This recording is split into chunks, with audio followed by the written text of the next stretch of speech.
Hey, and welcome to Board with Life News for May 2nd. Today I'm going to talk about Arboretum, Goo Kimono, Wakande, XWing 2.0, and the Kickstarter for Hellboy, the board game. Let's get to it.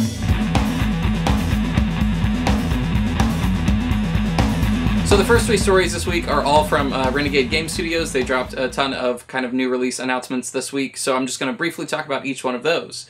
Up first is Arboretum. This is a re-release from the Z-Man game that came out in 2015. I'm really glad Renegade is picking this up because Arboretum, when it first came out, was well received and it never got a reprint. And so there were limited copies ever in supply, and people have been kind of clamoring for them for a while, so they've been going for a lot on the aftermarket. I've played it. It's a very interesting kind of hand management game. It's very tense.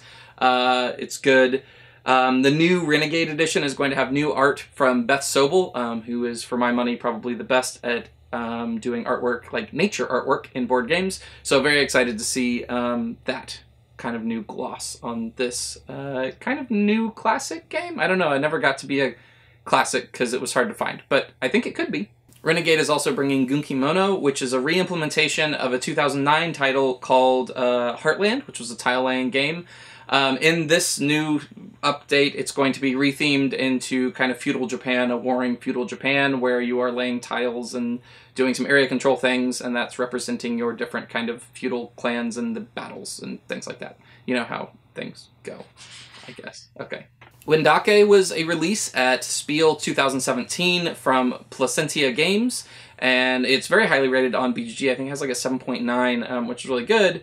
And in it, you are Native American tribes in the Great Lakes region. You take on the role of a tribe chief, and you're trying to manage economic, military, ritual, and mask tracks, which are how you score points at the end of the game. It centers around an action selection mechanic that's kind of interesting. It's kind of puzzly, where you have everyone has a 3x3 grid on their player board, and you select an action, but then you have to select an adjacent or diagonal action, so you're kind of moving across this board. So that seems pretty interesting. I'm excited to see Renegade bring this over to the States. The huge news this week, XWing Miniatures game is getting a second edition release. So it is going to update the 2012 game, XWing's miniature game, that has been one of Fantasy Flight's huge breakout hits, into a new edition. There's a lot of little changes. I'm not going to go through all of them. There's a link in the description below if you're interested to read the official release, because it's just all sorts of little stuff. Half of it I don't even understand because I stopped playing this game like 5 years ago, thankfully, before it became a giant money sink. The major change, it seems like, is motivated by the tournament scene, where they're going to have an XWing app, and that's going to handle all of like the rules changes and errata that develops inevitably out of any of these tournament-style games, CCGs or anything like that. So they're going to have an app that updates all of that, instead of you having cards and then having to remember and print out other sheets and all that kind of stuff, and then they have to have judges that manage all of that. So it's just going to simplify and streamline all of that. Now, they are going to have conversion kits, so if you already have a bunch of miniatures from the first edition, you will still be able to use the miniatures. They're going to have a Galactic Empire conversion kit, a Rebel Alliance conversion kit, and a Scum and Villainy conversion kit. They each cost $50. So if you play all of those factions, that's already $150. And there are only 2 cards for each of those factions, so if, say, you run 4 TIE Fighters, that's another $50. So you're already looking at like $200, $250 to update stuff. Plus, you have to buy the new starter for everything to work, so that's another $40. So you're looking at, if you run all 3, somewhere between like $190 and $290 to just keep playing the game you like. Now, my thoughts on this kind of stuff. First off, it's a miniatures game. They cost a lot of money. They're a money sink. So, yeah. It's nice that, obviously, I mean, they obviously had to do conversion kits, because if they had people with thousands of dollars and stuff and they went like, oh, all of that's irrelevant, people would just leave in droves. People are already saying they're going to leave.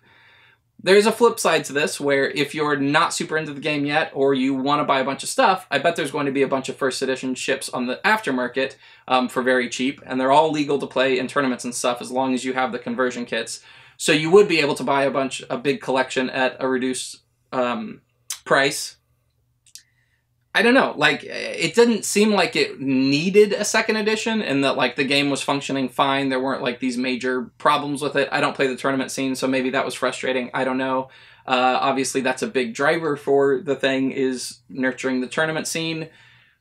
So I saw a lot of people that were very upset about this, of course, and saying that they were going to sell all their ships. I saw other people that were excited about it because it fixed some problems with the games that they had. It's just kind of what you get when you get into miniatures games or these LCGs or whatever that are like infinitely expanding. And their goal, of course, as a company, is to expand them at the exact rate that a person would tolerate paying for. They want to be right in that sweet spot where you're frustrated but still buying it because that's how they make money. And of course they're a company and they're interested in making money. So yeah, I mean, a lot of people mad, a lot of people happy. It seems like it'll continue to be one of the like dominating forces in the miniatures tournament scene. So there you go, X-Wing Miniatures 2.0. This week's Kickstarter is for Hellboy the board game. I normally don't cover these like massive $1 million plus campaigns unless they like super interest me, because they don't need my help, they don't need this bump, but this one super interests me. It's a cooperative game for 1 to 4 players. You take on the roles of Hellboy and other members of the BPRD, trying to defeat, you know, horrible creatures and close hellgates and, you know, normal stuff.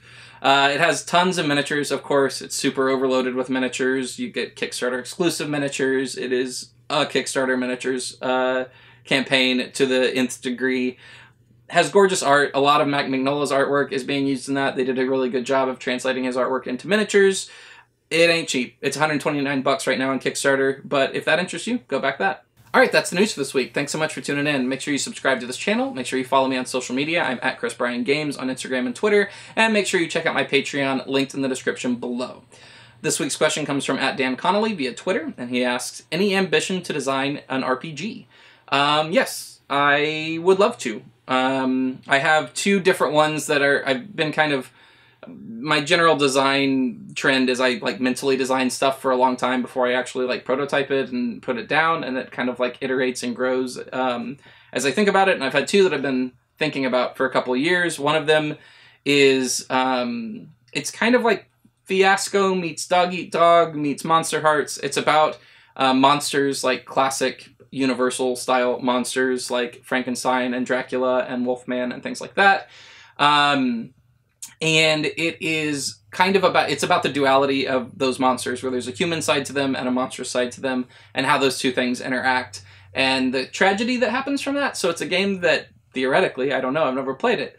You could play in a very sad, tragic way, but I think most groups would play in a really funny, kind of Fiasco-esque way. The other RPG I've kind of been theory crafting in my brain for a while is kind of like a Pokemon-style RPG, where you have, you're collecting different creatures, and those are the things that fight for you. And I have an interesting, fun idea for it that, I don't know, I need to do someday. The tough thing about RPGs is when I design board games, I solo playtest a ton before anybody sees it. So I already get it to a state where I think it like works and is at least somewhat fun before I put it in front of people. RPGs I can't solo playtest at all. I can think about, but in order to do it, I actually have to have it in front of people, and then I don't even know. It's like so dependent on the group and stuff. It's just a hard hurdle to get over. So I think in a future year or something, I'm going to go to like an RPG prototype convention like Metatopia or something, so that I can actually do that. I need to talk to some more people that design RPGs about how they get that going. I know Donald from Board with Life and the DM on our podcast, he's working on a bunch of RPG stuff as well. So it's exciting to see, and yeah, I'd love to design RPGs. It's just I'm not at that spot yet because of playtesting. But yeah, thanks for the question, and I will see you next week.